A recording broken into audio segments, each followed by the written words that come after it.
Alright, Chapter 5 is all about verifying identities. Identities are things that are always true, no matter what. It's going to be a lot of algebra manipulation just with our trig functions. So let's start by teaching you the identities. The first category of identities are called reciprocal identities. You actually already know these. You know that sine is the reciprocal of cosecant, and cosecant is the reciprocal of sine. Cosine is the reciprocal of secant, and secant is the reciprocal of cosine. Tangent is the reciprocal of cotangent, and cotangent is the reciprocal of tangent. So whenever we see one of these in a problem, we can replace it with its reciprocal, or vice versa. If we see the reciprocal, we can replace it with sine or cosine or tangent. I'll show you what I mean by that in a minute. Alright, let's look at the quotient identities. It says, what if we perform the following division? Sine of theta divided by the cosine of theta.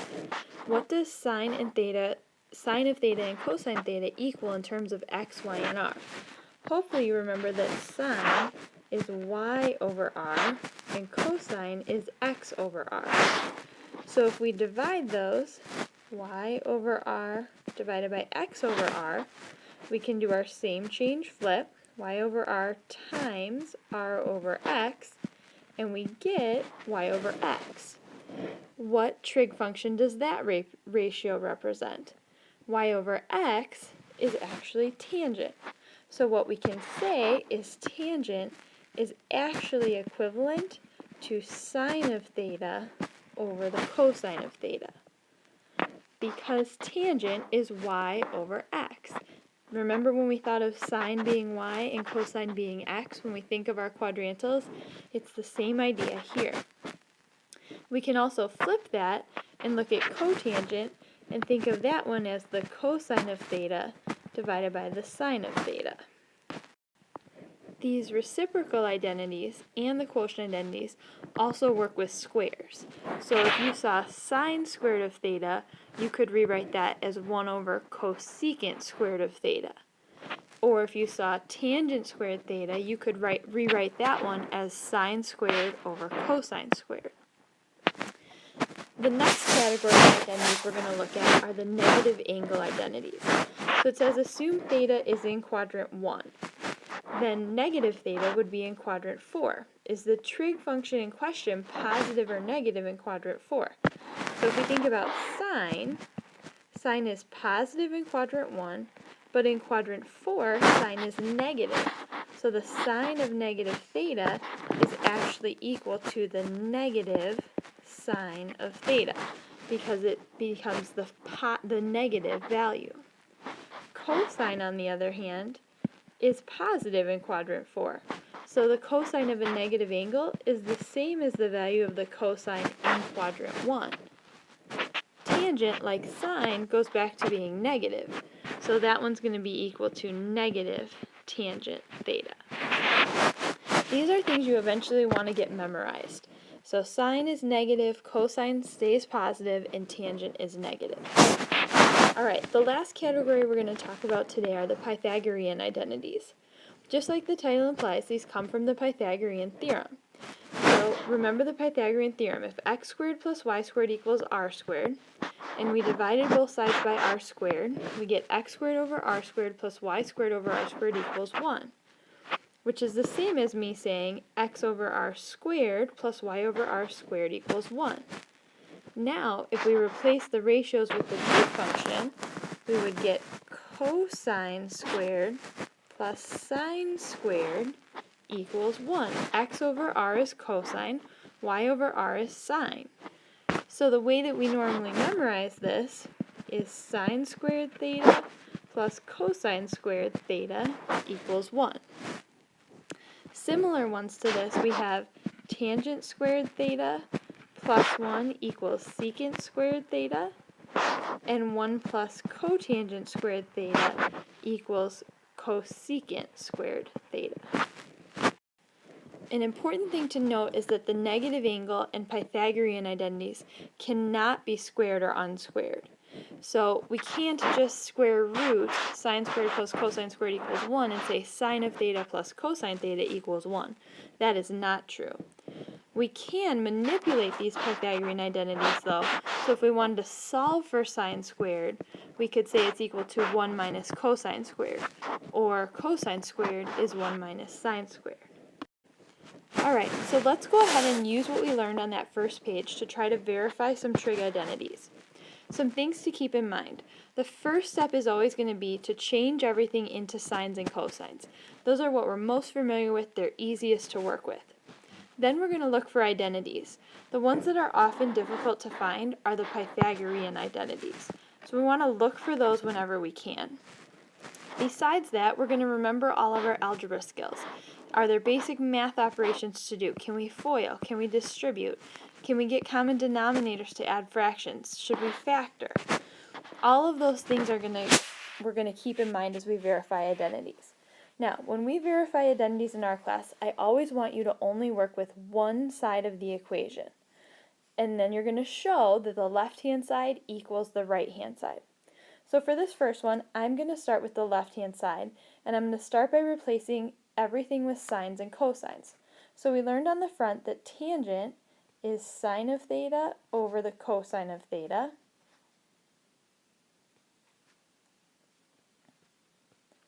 And cosecant is 1 over sine squared theta.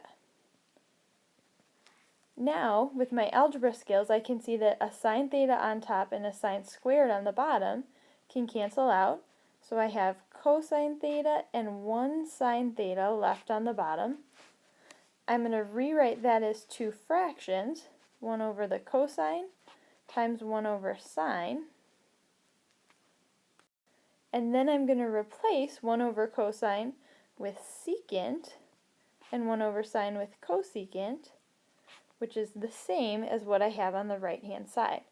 Cosecant theta times the secant of theta.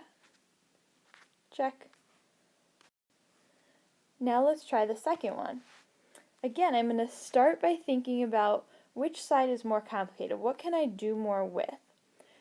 I'm thinking that the left-hand side, being a fraction, is a little bit more complicated than the right-hand side. So what I'm allowed to do is, because I have things added in the denominator but only things multiplied in the denominator, I can break this up into two fractions. So I'm going to write it as 1 over the sine of theta cosine theta plus sine squared theta over the sine of theta cosine theta. Again, I'm only working with the left-hand side. The first fraction, 1 over sine times 1 over cosine, can be simplified. 1 over sine is cosecant. 1 over cosine is secant. The second fraction, the sines do battle and the top wins, so I'm left with sine of theta over cosine theta, which equals tangent of theta. And then I have what I needed to show on the right-hand side.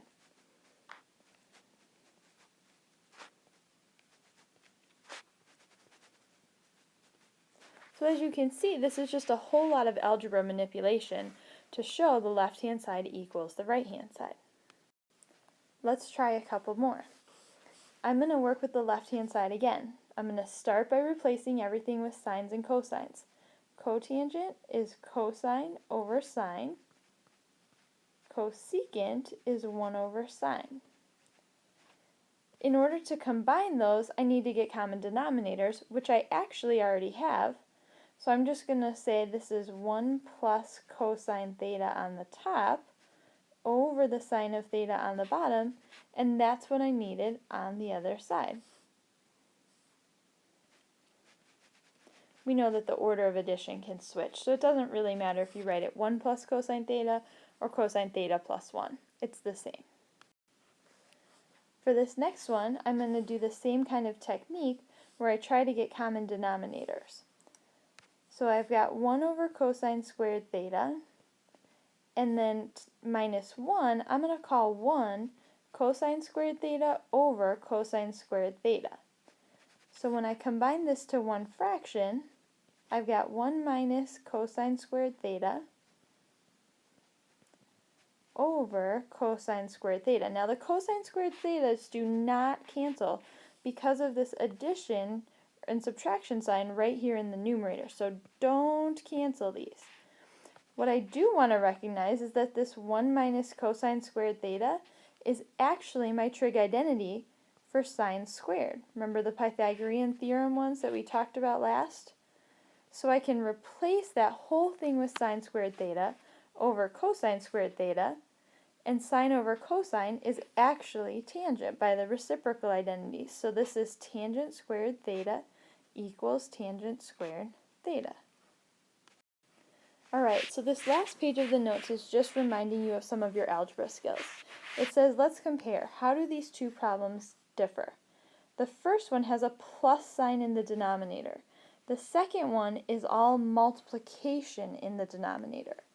You may not break up things that are added into two fractions.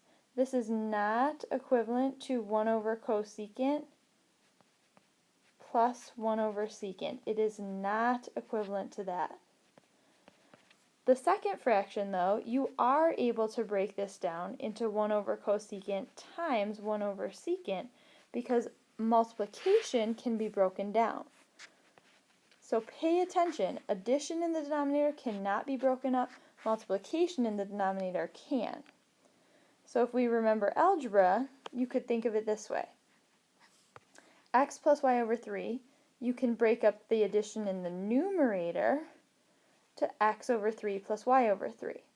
But you may not break up addition in the denominator, 3 over x plus 3 over y. That is not okay. A couple more reminders. Remember that if you have negative exponents, you can bring them to the top to make them positive. But you cannot do that if there is addition in the denominator. What you would have to do for this one is say this is 1 over x plus 1 over y in the denominator, get common denominators, and go from there. So give it a try. Tonight, things to remember. Change everything to sine and cosine, and only work with one side to show that the left-hand side equals the right-hand side. Good luck.